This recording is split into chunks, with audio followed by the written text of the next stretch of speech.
wrong, why wasn't I? You see, back in those days, teachers and administrators had the right to spank the students if they were wayward. But I had something to say about that this time. I said, now look, Pop, I'm getting a little bit bigger now. Now, I don't care what you do to me, but if that old hateful principal puts his hands on me, I'm going to try my best to break his neck. And my father must have understood it because he knew the kind of man Dr. Ackerman was. So we let it go at that. But despite Dr. Ackerman, despite him, I graduated from Somerville High School at the top of my class.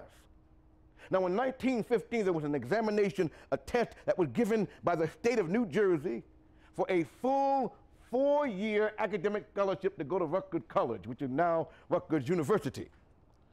Now, I wanted to go to Lincoln University like my father and my brother William, but because we didn't have the money, it was decided I would take the test, pass it, get the scholarship, go to Rutgers, that's that. Much easier said than done, believe me. I studied so hard I thought my brains were going to explode. I don't think I've studied that hard again in all my life. Studying and reading late into the night.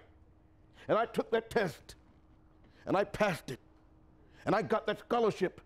And something happened within me. Something clicked. I knew equality may be denied me, but I knew I was not inferior to anyone or anybody. So with this newfound confidence in myself, I went to Rutgers College. And because I had done so well on the Somerville football team, I decided I was going to join the Rutgers football team. Exactly. I must have looked like a fool coming down the road. A lamb quietly going to the slaughterhouse. Let me tell you what happened, keeping in mind, when I went to Rutgers in my first year there, I was the only Negro there in my first year, the only one. In any case, I stepped onto the football field hoping to try out for the team.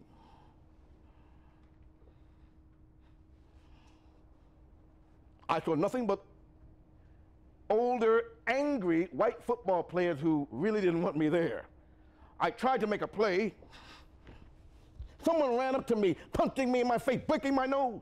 My whole face was bloody. Before I got a chance to respond, someone dropped their knee on my shoulder, dislocating it. And then a whole mob of football players gathered around me. They began punching me, beating me, kicking me, stomping me. I was almost killed that day.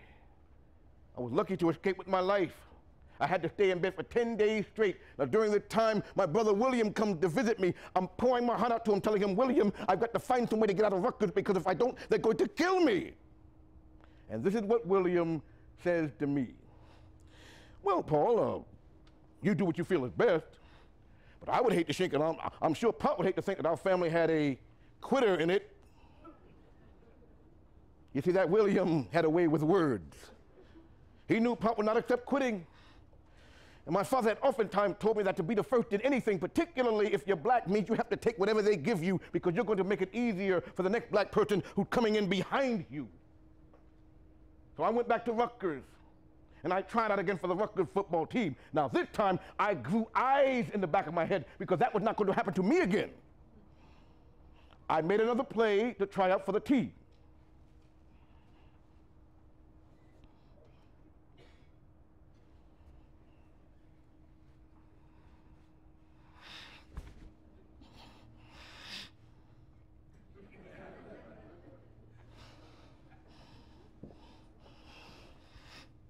It was a good one, it was a tackle.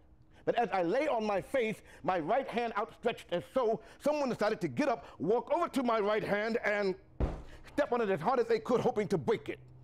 Now, they didn't break my hand. The bones held up. But when they removed their cleats from my right hand, every fingernail on my right hand was ripped off. That's when I knew rage. Now, my father was a very peaceful man. He didn't believe in violence. He believed in speaking out, but not violence. But then there was my brother Reed. Now, Reed was the kind of fellow, if you looked at him the wrong way, said the wrong thing to him, he might try to punch you in your face. And if he couldn't get you with his hands, he had a bag of jagged rocks ready to hit you in the head with him if he could. That was Reed. And Reed always told me, never take low, Paul, never bend at the knee, and if they hit you, you hit back twice as hard. Well, I stood there grimacing in pain, and I thought of my father's philosophy, which I followed for the most part all of my life, and I thought of Reed's philosophy, which I followed sometimes. Pot's philosophy, read philosophy, and somehow read philosophy made more sense to me at the time. Also, we were playing football. People are supposed to get hit in football.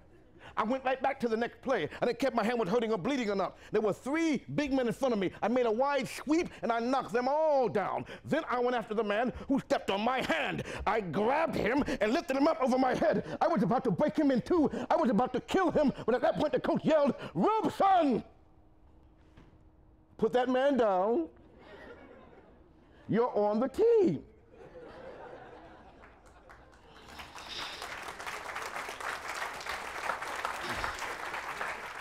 And that's how I got on the Rutgers football team. By having my nose broken, my shoulder dislocated, my hand decimated by nearly being killed and nearly killing someone. So I figured I might as well join the baseball team, the basketball team, the track and field team. I joined all those teams because they saw on that day that if anybody else put their hands on me, that would be that. That was it. No more problem at Rutgers in terms of sports. I did very well. I earned about 15 varsity letters. I was voted All-American in football in 1917 and 1918. Of course, I could not just play sports at Rutgers. I had to keep up my studies. That's what Pop would have wanted. And so I kept up my studies. And in my junior year, I became Phi Beta Kappa, the fraternity of scholars.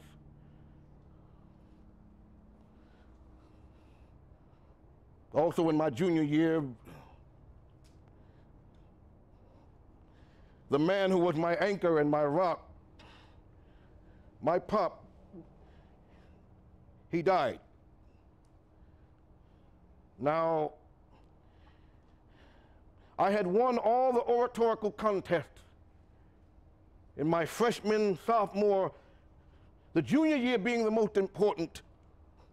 And my father was laying in his sickbed, and he was very sorry that he couldn't come and see me win this oratorical contest, which was to take place on May 20th. And my father died May 17th, 1918. And I was so grief-stricken that I didn't think that I would be able to do anything. And my brother William came to me again. He said, "Now, you know, Paul, you know you have to do this. You know, this is what Pop would have wanted." And so I entered into that oratorical contest somehow. And I won it. And when I graduated from Rutgers in 1919, I graduated valedictorian, #1 in my class. There are times when the winds of adversity blow, and I'm not quite sure which way to turn, and so I hold out my arms as if I'm about to hug my father, and I stretch it to the heavens and say, "How am I doing, Pop? I hope I'm doing well by you." In any case, in 1919, I graduated from Rutgers. I wasn't quite sure what I wanted to do. I knew I had to be of service in some way, shape, or form. So I went to Columbia Law School to see about being a lawyer. How that happened from lawyer to actor, I don't know, but it did. In any case, while at Chautauqua 2006 is brought to you by the Maryland Humanities Council in partnership with Montgomery College, with generous support from Lockheed Martin, Constellation Energy, and the NiSource Charitable Foundation. Chautauqua 2006 is a We the People project of the National Endowment for the Humanities and also has support from the Maryland Division of Historical and Cultural Programs. Additional sponsors are Baltimore's Tremont Suite Hotels and Wisp Resort. Columbia Law